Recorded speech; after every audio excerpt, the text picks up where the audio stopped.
አሜሪካ የኒውክሌር ጦር መሳሪያ ሙከራ ክልከላ ስምምነትን እስካልጣሰች ድረስ እኛም ማንጠስም ሲሉ የክሬምሊን ቃል አቀባይ ዲሚትሪ ፔስኮቭ ተናገሩ። የቀድሞው የሰሜን አትላንቲክ የጦር ቃል ኪዳን ጥምረት ኔቶ ዋና ኃላፊ የነበሩት ጄንስ ስቶልተንበርግ ወደ ዩክሬን ወታደር መላክ የለበትም አሉ። የዩክሬኑ ፕሬዝዳንት ቮሎዲሚር ዜሌንስኪ ፑቲን ሌላ የጦርነት ግንባር ለመፍጠር ተዘጋጅተዋል ሲሉም አስጠነቀቁ።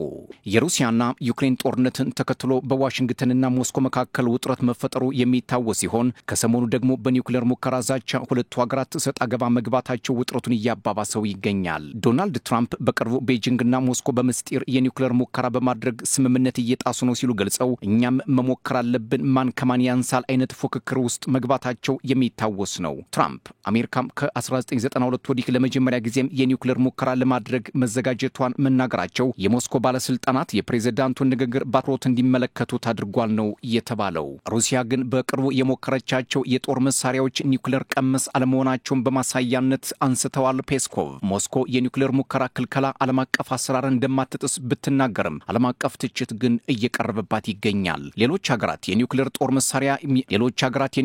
መሳሪያ የሚሞክሩ ከሆነ ግን እጃችን አጣጥፈን አንቀመጥም ስትል የምታስጠነቅቀው ሩሲያ ውጥረት አባባሽም አስብሏታል። የአሜሪካው ፕሬዝዳንት ዶናልድ ትራምፕ ቤጂንግና ሞስኮ በሚስጥር የኒውክሌር ጦር መሳሪያ ሙከራ አድርገዋል ማለታቸው አይዘነጋም። ጉዳዩም በዋሽንግተን ቤጂንግና ሞስኮ መካከል ውጥረት ማርገዙም ነው የተዘገበው። በእርግጥ ቻይናም ሆነች ሩሲያም የትራምፕን ውንጀላ ከእውነታው ያፈነገጠ በሚል በተደጋጋሚ ውድቅ አድርገውታል። ይህ የሶስቱ ሀገራት ውዝግብ ዓለምን ወደ ኒውክሌር ጦርነት እንዳይወስዳት ስጋት ጥሏል የሚሉ ተንታኞችም በርከት ብለዋል። በዚህ የኒውክሌር ጉዳይ ላይ ሞስኮ ቁርጥ ያለ አቋሟን ማስቀምጣለች። በዓለም አቀፍ ስምምነት መሰረት ሕጉን ለመጠበቅ ዝግጁ ነኝ፣ ነገር ግን የትኛውንም ትንኮሳ ለመጋፈጥ አላመነታም ስትል አስጠንቅቃለች። ሞስኮ የሩሲያው ፕሬዝዳንት ቭላድሚር ፑቲን በበኩላቸው አጠቃላይ የኒውክሌር ሙከራ ክልከላ ስምምነትን ሀገራቸው በቁርጠኝነት ታከብራለች፣ አሜሪካ ግን ይህን ሕግ የምታፈርስ ከሆነ ተመጣጣኝ ምላሽ ለመስጠት ቅንጣት እንደማያመኑት ነው የተናገሩት። ፑቲን በተደጋጋሚ የምዕራባውያንን ባለሙያዎች የተሳሳተ መረጃና የማይጨበጥ ትንታኔ በሩሲያ ኒውክሌር ጉዳይ በመስጠት ነገሩን እያወሳስቡት ነው ሲሉም ይከሳሉ። አክለውም ትራምፕ በኒውክሌር ሙከራ ጉዳይ የሰጡትን አስተያየት ግልጽ እንዲያደርጉላቸው ሞስኮ እንደምትፈልግ የገለጹት ፑቲን የትራምፕን ኒውክሌር እንሞክራለን ንግግር እጅግ አስጊ ብለውታል። በሌላ በኩል ሞስኮና ዋሽንግተን ወደ ከፍተኛ ውዝግብ የገቡት በኒውክሌር ሙከራ ብቻ እንዳልሆነ ፖለቲከኞች ይናገራሉ። ከኒውክሌር ጀርባ ያለው ድብቅ የውዝግብ ምንጩ የሩሲያና ዩክሬን ጦርነት እንደሆነ አመላካች ነው የሚል መላምትም እያስቀመጡ ነው። ፑቲን ጦርነቱን የማያቆሙ ከሆነ ከፍተኛ ማዕቀብ እንደሚጥሉ ትራምፕ መናገራቸውና በቶምሃውክ ሚሳኤል ጉዳይ ግልጽ አቋም ዋሽንግተን አለማሳየቷ ለሩሲያ ስጋት ከሆነም ሰነባብቷል። ለጊዜው ቶምሃውክን ለዩክሬን አልሰጥም ቢሉም ሐሳባቸውን በብርሃን ፍጥነት መቀየር የማይከብዳቸው ትራምፕ ድንገት ተነስተው እሰጣለሁ ቢሉ ሞስኮና ዋሽንግተን ወደ ኒውክሌር ጦርነት ለመግባት ከጫፍ ሊደርሱ ይችላሉ የሚል ግምት በፖለቲከኞች ዘንድ እየተቀነቀነ ነው። የሩሲያና ዩክሬን ጦርነት የዓለምን የፖለቲካ አቅጣጫም የቀየረ የብዙ ሀገራት የፖለቲካ አሰላለፍን በግልጽ ያሳየ በጣልቃ ገብነት የተወሳሰበ እንደሆነም ቀጥሏል። ዛሬ ኬቭ ፖስት ይዞት በወጣው መረጃ እንደሚለው የዩክሬኑ ፕሬዝዳንት ቮሎዲሚር ዜሌንስኪ ፑቲን ሁለተኛውን የጦርነት ግንባር በሌሎች የአውሮፓ ሀገራት ለመክፈት አዝማሚያ እያሳዩ ነው ሲሉ መናገራቸውን ነው። ፑቲን የዩክሬን ጦርነት ከማለቁ በፊት ጎረቤት ሀገራትን ሊወሩ እንደሚችሉ ማስጠንቅቀዋል።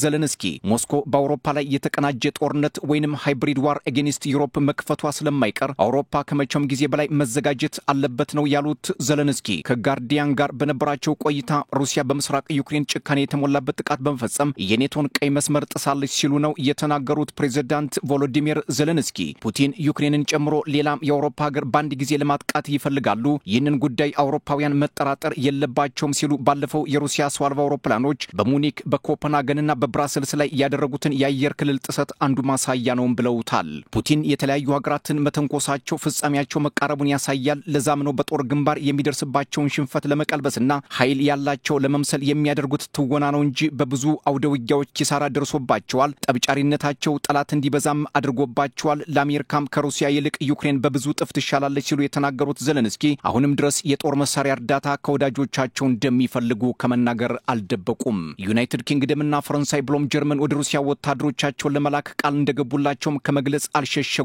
ፕሬዝዳንት ዜሌንስኪ በቅርቡ የብሪታንያ ወታደሮች ወደ ዩክሬን ሊገቡ ይችላሉ ወይ ተብለው የተጠየቁት ዜሌንስኪ አዎ ያለ ጥርጥር ይገባሉ፣ ከአውሮፓ ህብረትና ኔቶም የጦር መሳሪያን ጨምሮ ብዙ ነገሮችን እንፈልጋለን በማለትም ነው የገለጹት። የአውሮፓ ወታደሮች ለዩክሬን ሲዋጉ ጥንቃቄ በተሞላበት እንዲሆንም መክረዋል። ሩሲያ ከሰሞኑ ፖክሮቭስክን ለመያዝ 17000 ወታደሮችን ማሰለፏን በዚህም ኪሳራ እንደደረሰ እንደደረሰባት የፈለገችውንም እንዳላሳካች ያብራሩት ዘለንስኪ ባለፈው ጥቅምት ሩሲያ 25000 ወታደሮችን በውጊያ ማጣቷንም ይፋ አድርገዋል። ምንም እንኳ ዘለንስኪ ይህን ቢሉም ሞስኮ ስለሞቱት ወታደሮች ቁጥር አስተያየት እስካሁን ድረስ አልሰጠችም። ዩክሬን ለክረምቱ ውጊያ እየተዘጋጀች መሆኑን የገለጹት ዘለንስኪ የአውሮፓ ህብረትና ዩኬ አስፈላጊውን እርዳታ ቢያደርጉም በቂ አይደለም፣ በቂ የሚሆነው ፑቲን ጦርነቱን ተሸንፈው ሲያቆሙ ብቻ ነው ብለዋል። የኔቶና የአውሮፓ ህብረት አባል ሀገራት ወታደሮቻቸውና የጦር መሳሪያዎቻቸውን ወደ ዩክሬን መላክ የሚለው ጉዳይ ጦርነቱን ከማወሳሰብ ያለፈ ጥቅም የለውም ስትል ሩሲያ በተደጋጋሚ መናገሯ የሚዘነጋ አይደለም። ዛሬ ላይ አርቲ ኒውስ ይዞት በወጣው መረጃ እንደሚያመላክተው የቀድሞ የሰሜን አትላንቲክ የጦር ቃል ኪዳን ጥምረት ኔቶ ዋና ኃላፊ የነበሩት ጄንስ ስቶልተንበርግ ኔቶ ወታደሮቹን ወደ ዩክሬን መላክ የለበትም ሲሉ መናገራቸውን ነው። ከሩሲያ ጋር የቀጥታ ጦርነት መግባት ነገሩን ስለሚያወሳስበው ባይሆን መክራለው ነው ያሉት የቀድሞ ዋና ኃላፊ ፑቲን ባለፈው መስከረም የምዕራባውያን ወታደሮች ወደ ዩክሬን የሚገቡ ከሆነ የመጀመሪያ ኢላማ እናደርጋቸዋለን ሲሉ ማስጠንቀቃቸው ማይዘነጋም። ስቶልተንበርግ ከታይም ጋር በነበራቸው ቆይታ ሩሲያ በ2022 ወደ ዩክሬን እንደገባች የኔቶ አባል ሀገራት በብራሰልስ ቤልጅየም በሁለት ጉዳዮች ላይ ስብሰባ እንደተቀመጡም አስታውቀዋል። የመጀመሪያው ዩክሬንን ለመርዳት በጋራ መቆምና ጦርነቱ ከዚህ በኋላ እንዳይስፋፋ በማድረግ ሩሲያና ኔቶ ወደ ሙሉ ጦርነት እንዳይገቡ መከላከል ነበር ብለዋል። ስቶልተንበርግ ሌላው የተናገሩት ጉዳይ በወቅቱ ለዩክሬን ቀኝ እጅ የነበሩት የቀድሞ የአሜሪካ ፕሬዝዳንት ጆ ባይደን ሶስተኛው የዓለም ጦርነት በዩክሬን ምክንያት እንዲነሳ እንደማይፈልጉ መናገራቸውን ነው። በተጨማሪም ዘለንስኪ ኬቭ ላይ እንድንገናኝ ካደረጉ በኋላ ወታደር ወደ ኔቶ አልክም ማለትዎን እስማማበታለሁ ግን አልቀበለውም ብለው እንደነገሯቸውም ይፋ አድርገዋል። ዘለንስኪ በሰዓቱ የነበሩትን የኔቶ ዋና ጸሐፊ የጠየቁት ሌላው ጉዳይ የሩሲያን የአየር ክልል በመዝጋት እንዲተባበሯቸው ሲሆን ጦርነቱ ስለሚባባስ ይህን ማድረግ እንደማይቻል ገልጸውላቸው እንደነበር መናገራቸው እስከዛሬ ድረስ በሩሲያና ዩክሬን ጉዳይ ያልተሰሙ መረጃዎችን ይፋ አድርገዋል። ዛሬም ቀጥሎ በዋለው ጦርነት በደቡባዊ ዛፖሮዥያ በዩክሬን ቁጥጥር የነበረችውን ራይብን መንደር መያዛቸውን የሩሲያ መከላከያ ሚኒስቴር መግለጫ መስጠቱ በምስራቅ ዩክሬን አሁንም ድረስ ከባድ ጦርነት እየተካሄደ መሆኑን መረጃዎች ማመላከታቸው በሩሲያ ግዛት ቤልጎሮድና ቮሮኔዝ ከተሞች የዩክሬን ሰው አልባ አውሮፕላኖች ጥቃት በማድረሳቸው ነዋሪዎቹ የኃይል አቅርቦት ችግር እንደገጠማቸው አልጀዚራ ማስነበቡ 1355ኛ ቀኑን ያስቆጠረው የሩሲያና ዩክሬን ጦርነት ጉዳዮች ሆነው ውለዋል።